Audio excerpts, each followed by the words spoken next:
వందేళ్ల ఘన చరిత్ర కలిగిన ఆంధ్ర విశ్వవిద్యాలయంలో నియంతృత్వం రాజ్యమేలుతోంది. విద్యార్థులు యూనివర్సిటీ సిబ్బందితో పాటు ప్రశ్నించే గొంతుకులను నిర్దాక్షిణ్యంగా అణిచివేస్తున్నారు.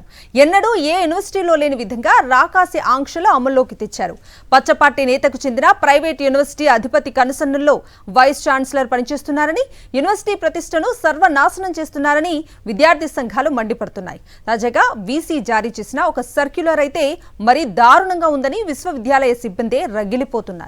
కొద్ది నెలలుగా ఆంధ్ర యూనివర్సిటీ వివాదాలకు కేంద్ర బిందువుగా ఉంటోంది. కూటమి అధికారంలోకి వచ్చాక యూనివర్సిటీకి వచ్చిన కొత్త వైస్ ఛాన్సలర్ రాజశేఖర్ పచ్చపార్టీ నేత కనుసన్నల్లో పనిచేస్తున్నారన్న ఆరోపణలు ఉన్నాయి. టీడీపీ ఎంపీ భరత్ కు చెందిన గీతం వర్సిటీకి మేలు చేసేలా, ఏయూను నిర్వీర్యం చేసేలా వీసీ నిర్ణయాలు తీసుకుంటున్నారని కొంతకాలంగా విమర్శలు వెల్లువెత్తుతున్నాయి. తాజాగా వీసీ జారీ చేసిన ఓ సర్క్యులర్ మరింత వివాదాస్పదమైంది. విద్యార్థులు గాని, విశ్వవిద్యాలయ సిబ్బంది గాని తనను కలవడానికి వీల్లేదంటూ వీసీ సర్క్యులర్ జారీ చేశారు. రిజిస్ట్రార్ సైతం వీసీని కలవడానికి వీల్లేదట.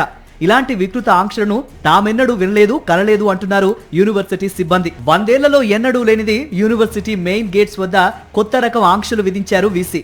గతంలో యూనివర్సిటీలో చదువుకున్న మేధావులు, నిపుణులు యూనివర్సిటీలో అడుగుపెట్టే అవకాశం లేకుండా ఈ ఆంక్షలు ఉండడంపై విద్యార్థి సంఘాలు ఆగ్రహం వ్యక్తం చేస్తున్నాయి. అంతేకాదు, సెలవుల్లోనూ యూనివర్సిటీలో ఉంటూ వివిధ పరీక్షలకు సాధన చేసే అవకాశం ఉండేది వైఎస్ఆర్ కాంగ్రెస్ పాలనలో. ఇప్పుడు ఆ వెసులుబాటును తీసేశారు. సెలవు రోజుల్లో విద్యార్థులు యూనివర్సిటీలో ఉండడానికి వీల్లేదని హుకుం జారీ చేశారు.